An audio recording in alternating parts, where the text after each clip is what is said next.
In this segment, we're going to be making ground and form jerky.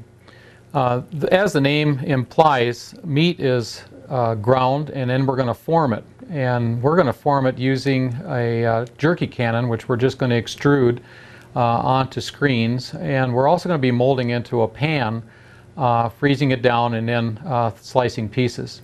Some of the big advantages of making ground and formed is the fact that we can use a lot of trim meat that comes off the wild game. Nothing needs to be uniform in size. We're just going to cut this up here and we're going to make cubes out of it to put it through a grinder. One thing that is also a situation with ground and form is that you could also take lean ground hamburger and you could also make it with that. But we're going to take and we're going to start from scratch. I kind of like starting it that way because we're going to be able to extract good protein, which is what's going to hold this meat together once we combine it with spice. Always start with trim that is below 40 degrees. I'm starting probably right around 34, 36 degrees right now. I'm going to cube up these pieces and we're going to go ahead and prepare it for the grinder. The fact that we're using electric grinder certainly isn't necessary. We could also have used a hand grinder to put this through, which a lot of households already have, so this isn't this is just more expedient the way that we do it here at our R&D lab here.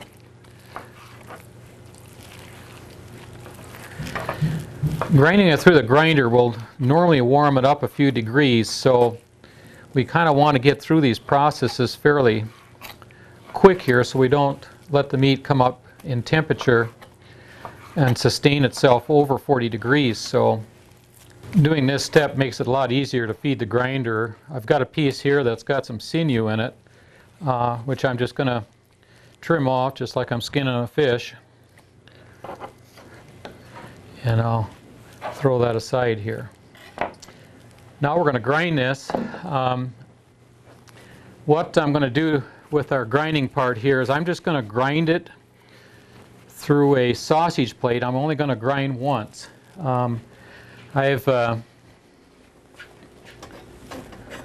This is a place where it's possible to be creative with your grinding. I always put oil on my plate before when I do an initial fire up like this.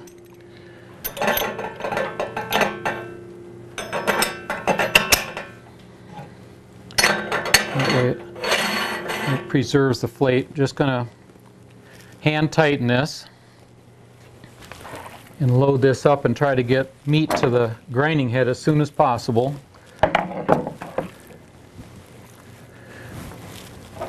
What I'm doing here is I've got 10 pounds of trim here, but we'll weigh it later here just to be sure when we do our spices.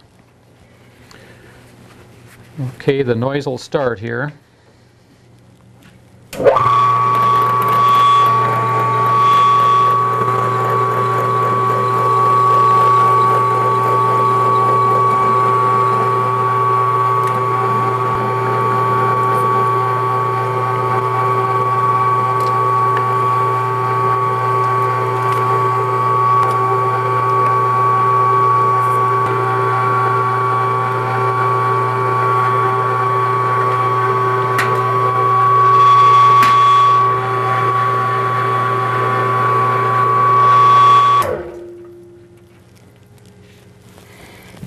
As I was saying earlier, this is a stage where you could take and do different grinds. Some people like to grind this coarse. I chose to grind it through a sausage plate, which is a little finer than it's about a 3/16 inch hole.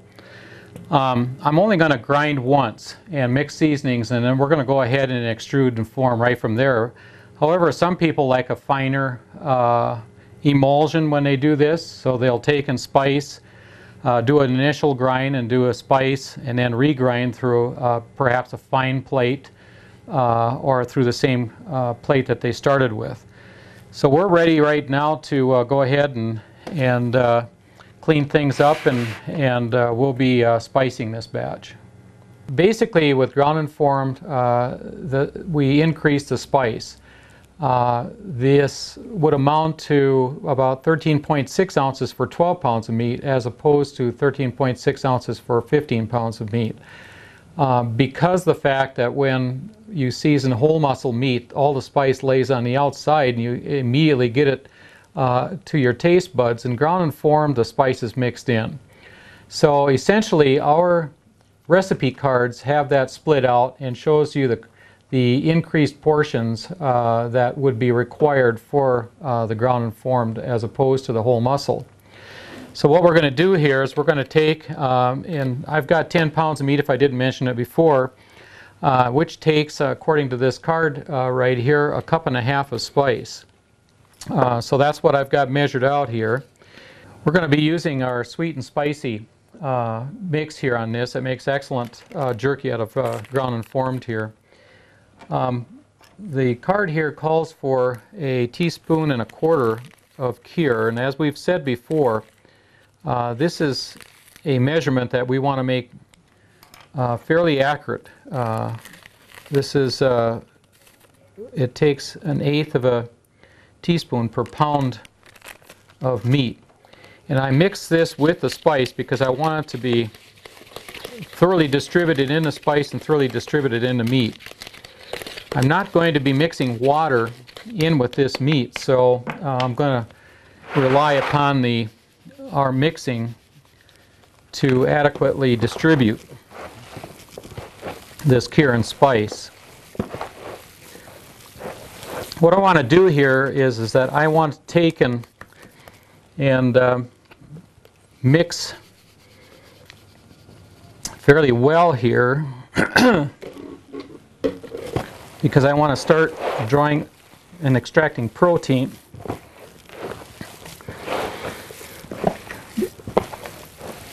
Basically, it's the salt that's going to solubilize this protein, and I can start to see where it's starting to get sticky. That's a good sign.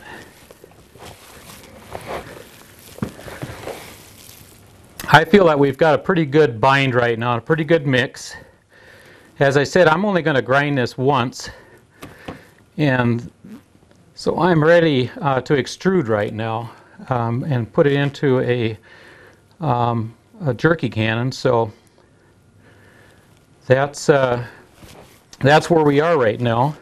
To give you an idea here with what we're going to do right now is that we are going to both extrude and we're also going to form. With extruding, this is fairly simple. We're just going to use a jerky cannon here, and we're going to go ahead and fill it and put it on screens. And the second part that we're going to show is actually packing meat into this pan here. And we're also going to make a roll with the meat as well to shape it into a form, and then we'll go ahead and frost it down for 3 or 4 hours maybe, and bring it back out and slice, and then go onto these screens. So Chris, if you want to go ahead and fill that up. Now I'm going to load this jerky cannon up here, and one trick to it is to try and pack it as tight as you can. And the reason is to remove any air voids or little cavitations in there. That'll help it when you go put it on these screens. You won't get a big surge of air out. And it's just something you can try. You can use the deal from your grinder. One thing that I think helps is that after I ground and mixed, I packed my meat into that tub here to force out as much of the voids as possible. That way when Chris is filling this, he's not picking up meat that's got air voids in it. So it does speed it up a little bit to pack it down after you mix the spice in. A little slippery? Yeah, I'll say. And sticky too. Okay, this is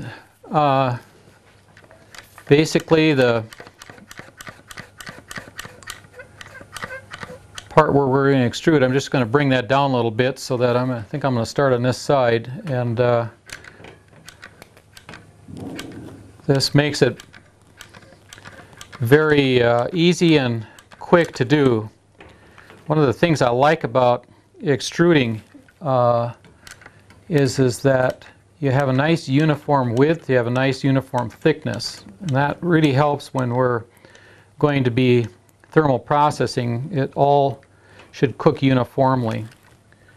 You can see I'm leaving some space between, and we want to do that, of course, because we're going to be putting this into a smoker cooker, and we want the all the exposure on the meat as we can.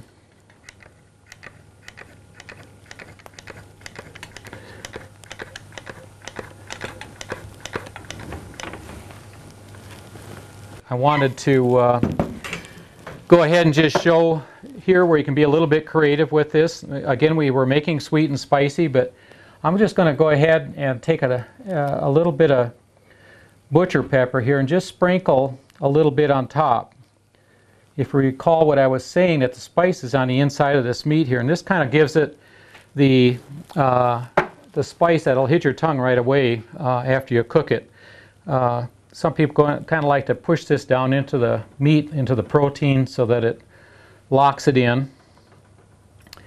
But essentially that's it. I'll go ahead and finish loading these. One thing I should mention, I did pre-oil these screens. It does help to oil. You can use a PAM spray or a spray like that, vegetable oil spray that helps to release the jerky after it's dried. But I went ahead and used a food grade oil here. You can use vegetable oil at home. We'll do the same thing. We're going to move on to a couple other techniques that you can utilize your ground and formed and make into strips of jerky eventually. What we're going to do here is we got a pan and we're going to make a roll, and what we use is some wax paper for the pan, helps it to get it out of the pan later. And then the wax paper will be what Dean's going to make the roll in. So I'm going to give him some product here, some meat here to start with. What do you think of that? That'll be good for now. Okay. And he'll be making the roll, and I'll work on the pan. What you want to do is press this into the pan, and when you make your roll, you want to get it nice and tight. Once again, you want to remove the voids and air pockets, and it always helps everything to cook better when it's as uniform and as consistent as possible.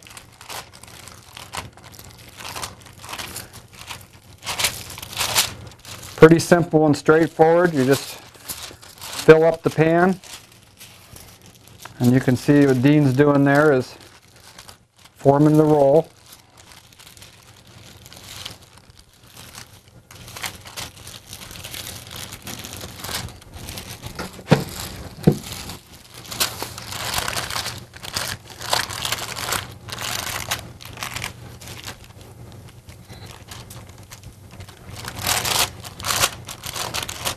Now we're going to also add some more spice to the tops of the pan style here, and Dean's going to do something there with his roll that'll put the spice out on the surface again. And what's nice about this is what you wind up with is 2 and even 3 different tastes and preferences for whoever wants to eat some with spicy or butcher pepper or maybe nothing at all.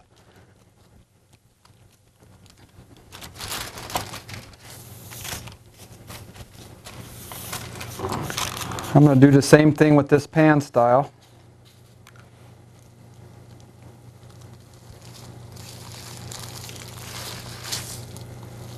Makes a nice topping. And I'm going to leave the middle just regular.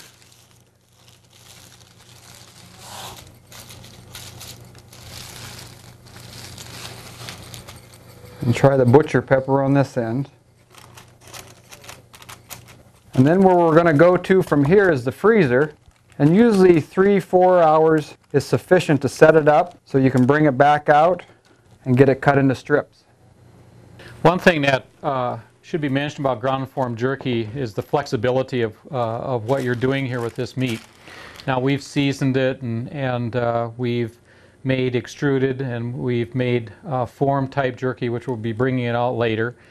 But you can also stuff it into burger bags like this, and anytime throughout the year that you just want to make jerky like this here, all you need to do is just take this out and you can do exactly what we're just got done doing, or you can temper this out and slack it out, and as you'll see later, we'll end up taking a knife and actually slicing these into slices. You can just go right onto a smoke screen and go ahead and cook them off. So it's really handy because it allows you to maybe put enough into your freezer out of your wild game to take out through the year. Here's a batch of ground and form that we had made earlier here, and it's been in the freezer here for about 3 to 4 hours, and we tempered it out for about 20 minutes, and we want it to be tempered just enough so that we can go ahead and slice it. So we're going to go ahead and remove this wax paper now, and of course the point and the object here is that we'll need to cut these slices. And what we'll do is make sure that we get it to the screen pretty fast, because when we're out in the air like this, the open air, it's going to be kind of sticky. So we're going to kind of work fast. I'm going to cut these about 1/4 of an inch. I like to kind of have a scale here so that I've got some idea of how thick I'm cutting these. I don't want to cut them too thick because again, we're trying to get moisture out of this product, and when it's too thick like that, it makes it more difficult. Of course, the other thing is that both Chris and I will want to cut these slices consistent at that thickness, because we want to cook these all together in the same oven. So I'm just going to work pretty quick here and slice these. But this is a relatively simple process. Again, as you could see with what I was talking about earlier with stuffing them into burger bags and taking them out, you can imagine what I'm doing here that you could easily do by tempering out a burger bag. These rough edges will be okay. Got that one a little bit too thin.